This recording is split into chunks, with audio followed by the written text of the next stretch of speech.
Want to do tonight is move forward past where we have been putting our attention and our focus on, which has just been exploring the problem. Okay, Yeah. so we've done a couple of sessions on that. We'll always come back to it. But what I want to explore is what do we do next? We've started to explore the problem. We've given a little bit of a spinny language. We've unsticked the mindset.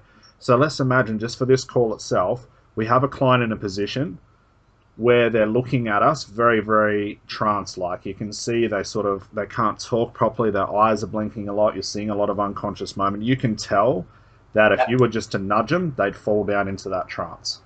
Okay? So the thing I want to touch on now is something we call process instructions. Okay. What we want to look at is the next part is as soon as we start to see these unconscious moments happening and they're building up to something bigger that we call trance, you've got a couple of choices on how you move to next. You can either keep your client's eyes open and continue to chat to them. Okay, that's one option. But tonight I want to look at process instruction. So a process instruction is two ways of doing it. You can be very overt, which is very obvious, or we can be very covert, which is more my choice. Okay. It's a lot more fun. I think it has a lot more impact. So let's look at a simple process instruction for a client just about going into trance. What could be a simple suggestion for them to close their eyes? What can we tell them just to do as a very overt process instruction? Close your eyes is always the easiest one. It's always the easiest one, all right? What else could we say? Just think on that. Excellent. Beautiful. Justin, that's even becoming a little bit covert at the same time, which I like. What's some very obvious instruction we can give them if we wanted them to close their eyes? Other than close your eyes. Other than close your eyes.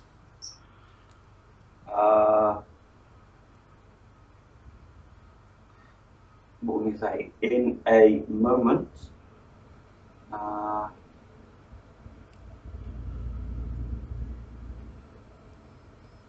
can you go, your eyelids are getting heavy? Yes, you can. Excellent. Thing? Very obvious. So we could say, that's it. Your eyelids are getting very heavy now, very heavy. They're going to close now. Yeah. Or I wonder when they're going to close now. Yeah. It's overt, it's obvious because we're saying things like close, eyes, now. So it's a very formal instruction. Okay, let's get one more just to get a feel for them. Another formal one. Yeah, get another formal one just so we've got a couple to play with. Okay. Close your eyes getting heavy. In a moment. Oh. I want to say in a moment you'll go into trance, but brilliant. Well, that would probably be covert. We're telling them what they're doing, you're giving them the process. Yeah, that's what I'll say. That one. I think it's brilliant. You could even say, in a moment, your eyes will close and you'll go into trance. That's very obvious. Yeah. There's no mistake from that instruction. There's nothing they can get lost in, except maybe the trance bit if they've never experienced it before, but that'll take care of itself. Yeah. Okay? So, obvious process instructions work for some clients, and some clients it will not. Yeah. How do you know which one to use for which? Who knows? Right now, we can't see each other, so I'm giving you the shrug of the shoulders. No, because there's nothing that we could really pinpoint that tells us this type of client needs this process. All you do is, if you want it to be very obvious, you throw it out. If it didn't work, you know to be less obvious next time. Could you do something like, if someone was sat down in a chair and you say, right, okay, what I want you to do is I want you to like put both your feet on the floor. Yes. And then if they do that, then you go, right, so they can take commands. They can take instructions so you can do it covertly or overtly. You can. So you can do that little test at the start. That's something Erickson would do. And Erickson would tell his clients to put their feet on the ground, put their hands in their lap, and he wouldn't continue until they did that. And it's not so much is they're taking they're suggestible, they're taking the command. It's that he wants to take control of the conversation. Yes. Okay, so absolutely, that could be your test. But again, I don't want to rely on that. No, the other one, I suppose, would be where you're doing it. If Yes. you're doing it in a pub, then you don't want to go close your eyes because people think you're stupid. Yes, so the context has to allow it, absolutely. Yeah. So a context like a social setting or a meeting, something a bit more formal, would probably not allow the eye closure to exist inside that social circle, and you'll get a lot of pushback, okay? Unless you formally set it up like that. So you could go into a bar or a club and say, hey, I'm a hypnotist. You'd then, just by saying that, set the context Yes. for that sort of thing to happen, because that's a preconceived idea for hypnosis, is eyes will be closed, they'll feel really relaxed. Yeah. Okay, so absolutely. So you set the context. What I like to do is put a bit of pressure on my client, be very be very covert, and give them a very ambiguous instruction that they have to try and figure out what. I laugh when I say this. They have to try and figure what the hell I'm talking about. Okay, so I'm tying up that last bit of consciousness in trying to work out the process instruction. Okay, Yeah.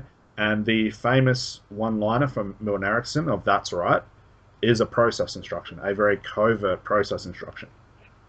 Yeah. Okay, so when he says "That's right," what's he talking about? What's right? Yeah. Right. Okay, he could Yeah. see their eyes twitch and he goes, "That's right." And they're thinking, "What? What's right?" He could see their finger twitch and he says, "That's right." He's talking to the unconscious moment that we've talked about many times before, but he's not being obvious and saying, "That's right, your hand can twitch." Now, he would in some cases. He was overt, covert, direct, indirect, all at the same time, I think, in some places where it's very hard to follow along with. But the idea of being very covert includes my client in the process instruction, and I always like that trance to sneak up on them. Yeah. Okay, so let's take the eye closure again. We see our client's eyes shuddering a bit. We can say "That's right," and we can just stare at their eyes, which is a non-verbal cue that I'm talking about your eyes when I'm saying this. Yeah. And you'll say "That's right." You'll see your client sort of try and figure it out. And even while they're figuring it out, we know that's a sign of trance, so we say "That's right." Yeah. And you're just going to continue doing that. And at some point, they will get the message. You might even blink on purpose a couple of times to give them a non-verbal cue. Yeah. Okay. So we've got the "That's right" process instruction. What else could we say that lends itself towards being more covert as a process instruction? Just so we get a couple to play with.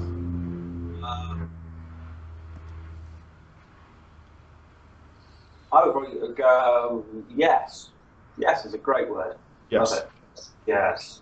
So you could say that very hypnotically, when their eyes are, blinking, you go, "That's yes.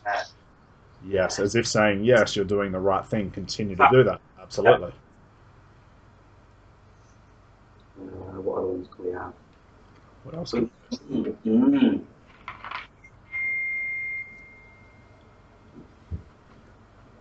think about the movement of the eyes going down? Could you put that into a simple process instruction that's very covert without saying eyes? Without saying deeper. You could extend on deeper a bit more. You're on the right track. uh, You'll often hear Darren Brown, which I'm sure you've heard of. He has his favourite process instruction that I've seen or I've heard him do many, many times. I think it's a brilliant one. what do they use? Oh no. I'm going to hate it because I will know it. Darren Brown, come on, what do you normally say? It's very similar to "That's right." Oh, that's right.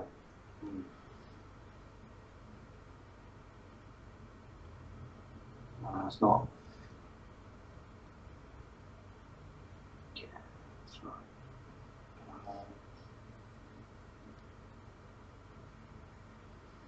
God, can't even think.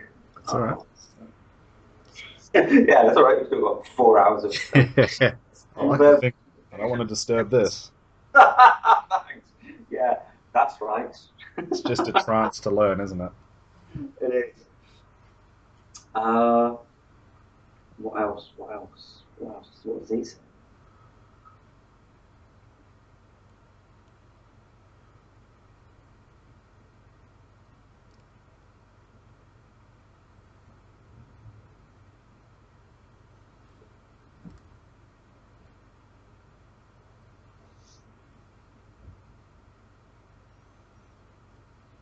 Any ideas? No, not the Darren Brown one. No, I'm Right. lost. Consider this. So this is more of a frame. I'll just see how this sits with you. Just to say something as simple as "all the way now." Oh yeah. Okay, Darren Brown's favourite is all the way down deep now. Oh, is it? All right. So it's a bit overt and covert at the same time. And it sounds very familiar from an Ericksonian point of view, so it wouldn't surprise me if Erickson said it at one point. But my favourite is the all the way down. That's it, all the way down. And the client sort of looks at you and thinks, what are you talking about? All the way down what? That's it, all the way down now. As you're staring intently at their eyes, you see it blink. That's it, all the way down deep now. Mm-hmm. That's it, all the way. And you continue to coach the unconscious moment. Eventually, the unconscious mind is smart enough to pick up on the pattern that you're creating for it. Remember, the unconscious mind works in patterns. Yeah. That's why process instructions work. That's why deepening techniques work. That's why the law of association is present, because it picks up the pattern and continues to work through that pattern even when you've stopped talking about it. So you can see how saying something like, close your eyes and go into trance now, we could abstract that and just say all the way down now. Yeah. Allowing our client to consider what the hell we're talking about, what process we need them to do, and how to do it, when to do it, what it is. And that's what I like to include in the trance, because it adds that little extra bit of conscious confusion to tie up that last bit of intellect to allow them to do the process for them. Okay, so it's just a simple way to get eye closure. Now you can go back to the basics and use it, close your eyes now. You've seen myself in some of the seminars. I might say something like, do you realize there's a better way to get through your problem or think about this? And the client says, is there? And I go, yeah, do you want to know what it is? And I go, yeah, just close your eyes and think about it more deeply. So now I've given them a reason, other than just going to trance, for doing that. And that's very covert. And I'll try and bring that out in front of the students, but for more the advanced students, or the advanced trainings we have, we abstract that process instruction, just say that's it all the way. Okay. Or that's right, or something like that, depending on what frame you're in. Okay, so any questions on that? It's pretty simple. No, that's pretty simple. That's good. You're just getting the eye closure, and just to confirm, the eye closure does nothing for trance. All it does is get rid of distraction. Yeah. Okay, I don't believe in the whole fact that it deepens trance. It will in the fact by itself, but trance does that by itself, not the art of eye closure. Yeah. Okay, and again, that's just my theory, and it's just something that I stick by, but you're welcome to play around with that as you wish. Yeah, no, I've heard that, if you've closed your eyes, the client's only got one way to go. That's a good way to look at it. So they can only go inside. Yes. Because they can't go outside because you've shut that avenue off for them, so... Yeah. And if you're looking in the context of, sitting in your office, you might have some maybe distracting pictures on the wall, or you might have a distracting office that they don't like the layout of, or something like that. And that just takes away that distraction, allows them to think about things properly. Yeah.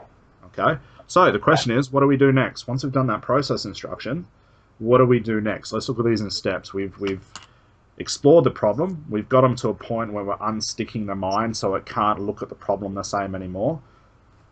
Yeah. We've given them a process instruction. What should we do immediately after they accept the process instruction and abide to the process instruction? What should we do immediately next? Probably congratulate them. Yep. So how would you do that? Give me an example. So you give them a, yeah, that's right, and then they close their eyes, and then you go, that's really good. So Excellent. You're almost telling them how well they're doing. Yes. Because you go, come on, you do better than that. Yes. Then they like to pop out. Absolutely. So that's the point where a client's going to think they need to still have their eyes open for trance, or they still think they need to be conversable through that part, and we've just got to say, no, your eyes have to be, keep your eyes closed, just go in now, you're doing a good job.